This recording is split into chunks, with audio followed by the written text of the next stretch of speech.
In the ever world of football, the chain of command is sacred. The manager dictates, the players execute. But at the 2018 World Cup in Russia, the Argentine national team completely broke this rule. Also imagine a world where the employees fire the boss, but the boss still has to show up to work. A world where a multi-million-dollar manager, hired to guide his nation to ultimate glory, is reduced to a helpless bystander.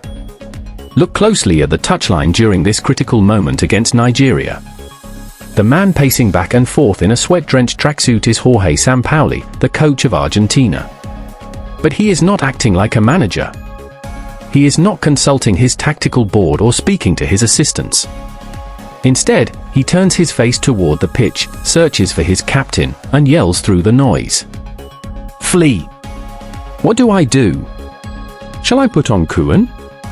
Flee is Lionel Messi. Koeman is Sergio Aguero. In this moment, the head coach of a major footballing nation is openly asking his star player for permission to make a tactical substitution. This was not a temporary moment of panic. It was the public confirmation of an extraordinary, hidden reality. The Argentine players had staged a literal locker room coup.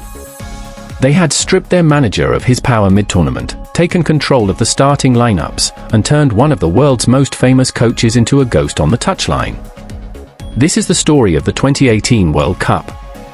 But it isn't a story about football.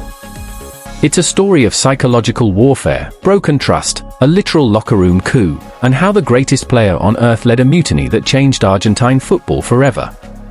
To understand how a national team could completely unravel on the world's biggest stage, one must look back to the summer of 2017.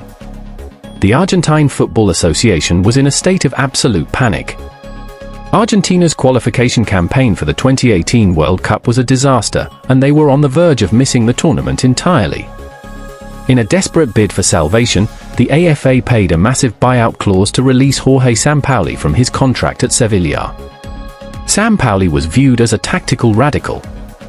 He was famous for his high-pressing, relentless, and aggressive systems, the very tactics that had guided Chile to a historic Copa America title over Argentina 2 years prior. The Argentine public believed they had finally hired a mastermind who could build a functional system around Lionel Messi. But Sampaoli's genius came with a deeply erratic nature. He was obsessed with data, software simulations, and constant structural changes. Instead of providing stability, his arrival triggered immediate chaos.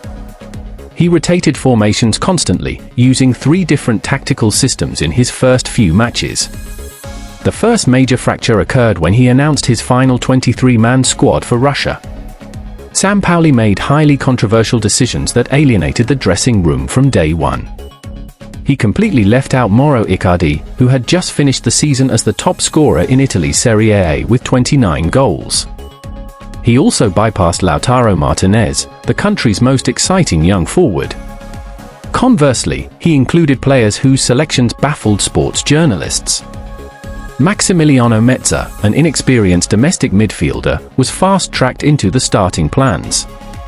Javier Mascherano, the veteran leader of the team, was selected despite moving to the Chinese Super League, where his physical sharpness had visibly declined. Rumors began to spread from the camp that Sampaoli was intentionally picking players based on psychological profiles rather than current form, trying to dismantle the influence of the old guard.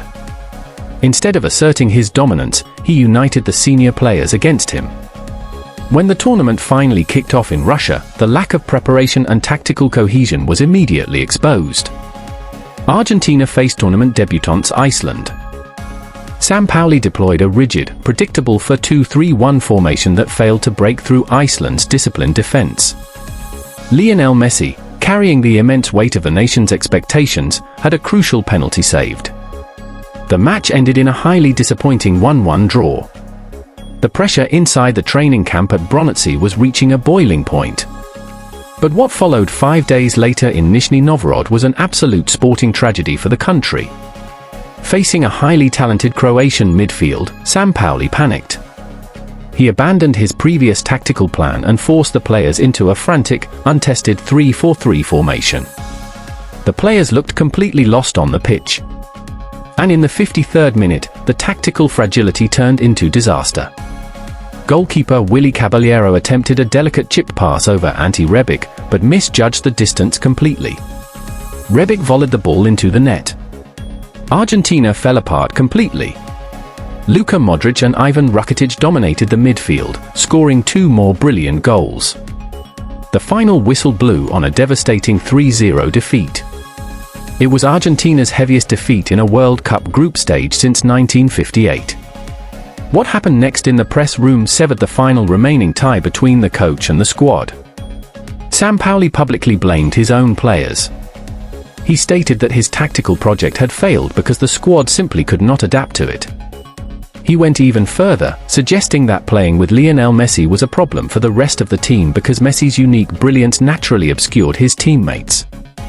The players watched the press conference on their phones while traveling back to their base camp. For veterans like Javier Mascherano, Sergio Aguero, and Lionel Messi, a line had been crossed. The manager had publicly deflected blame to protect his own reputation.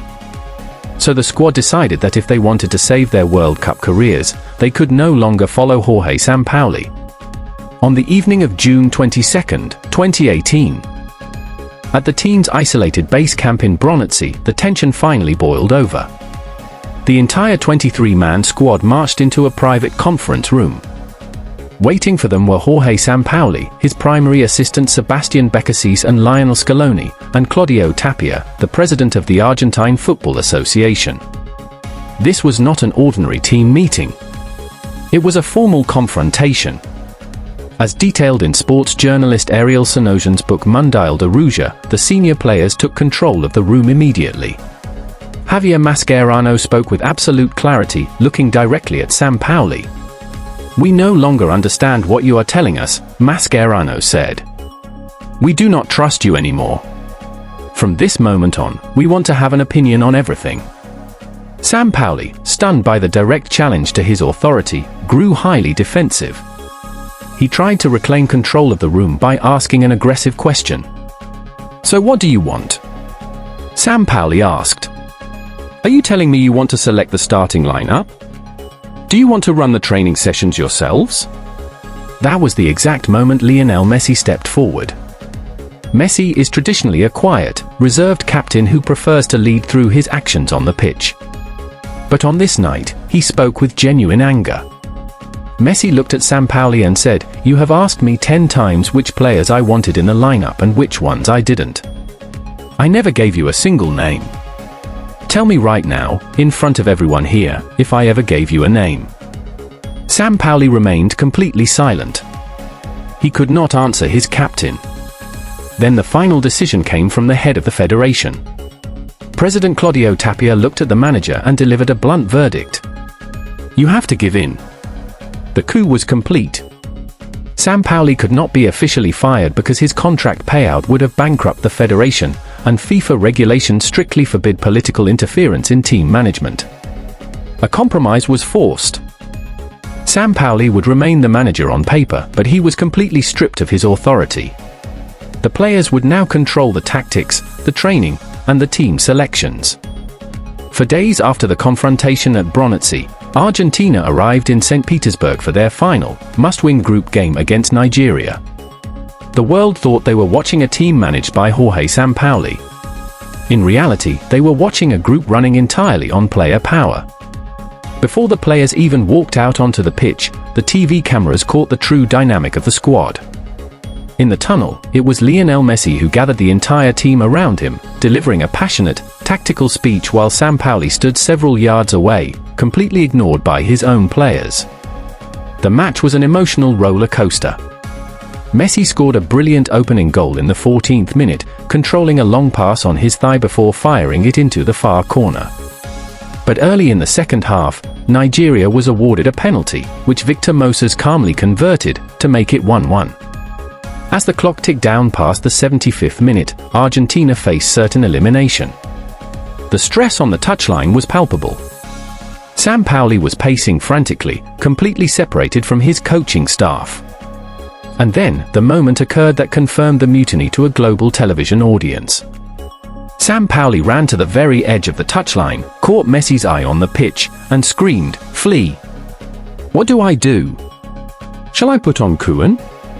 The head coach of Argentina was openly begging his player for permission to make a change. Messi gave a brief nod of agreement. Moments later, Sergio Aguero was substituted into the match. In the 86th minute, Gabriel Mercado sent a cross into the box, and central defender Marcos Rojo hit a spectacular volley into the bottom corner. The stadium erupted in celebration. Rojo immediately ran to the corner flag, and Lionel Messi jumped onto his back. The entire team piled on top of them in pure relief. But if you look away from the players and look at the technical area, you see the true tragedy of Jorge Sampaoli. He ran down the touchline celebrating completely alone. Not a single player ran to hug him. Not a single assistant coach celebrated with him. He was a completely isolated figure in the midst of his team's survival.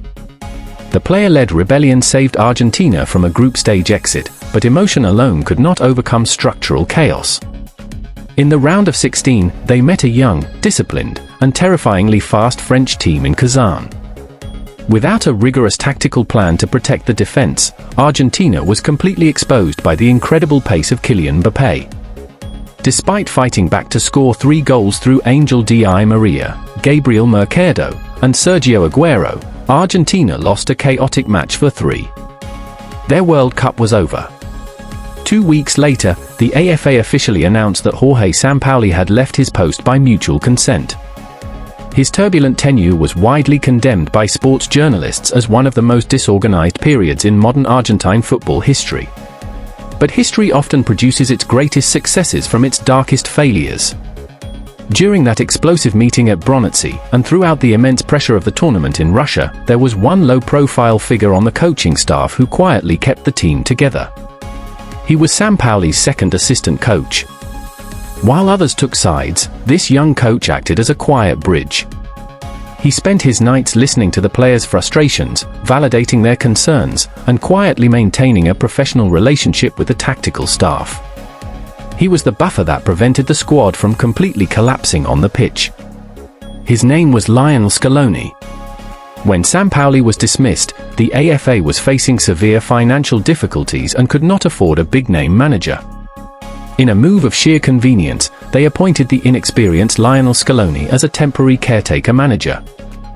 The decision was met with immediate, harsh criticism from the Argentine media. Even the legendary Diego Maradona publicly criticized the appointment, famously stating that Scaloni was a great young man but lacked the experience to even direct traffic, let alone the national team. But Scaloni possessed a quality that his predecessor completely lacked: humility. He understood that a manager's primary job is to create an environment where players can thrive. He quietly went to work, completely rebuilding the broken team culture. He traveled to Barcelona to meet with Lionel Messi, earning his genuine trust and commitment. He phased out the fractured old guard and integrated a new generation of hungry, young players like Rodrigo de Paul, Lautaro Martinez, and Leandro Paredes, players who were willing to sacrifice everything for their captain. For years after the historic locker room mutiny in Russia, Lionel Scaloni stood on the touchline at the Lusail Stadium in Qatar. He had transformed a broken, mutinous squad into the most unified team in international football. Under his guidance, Argentina defeated France to lift the 2022 FIFA World Cup. The chaotic coup of 2018 looked like the absolute rock bottom for Argentine football. In reality, it was the painful, necessary catalyst that paved the way for the ultimate triumph of Lionel Messi and his nation.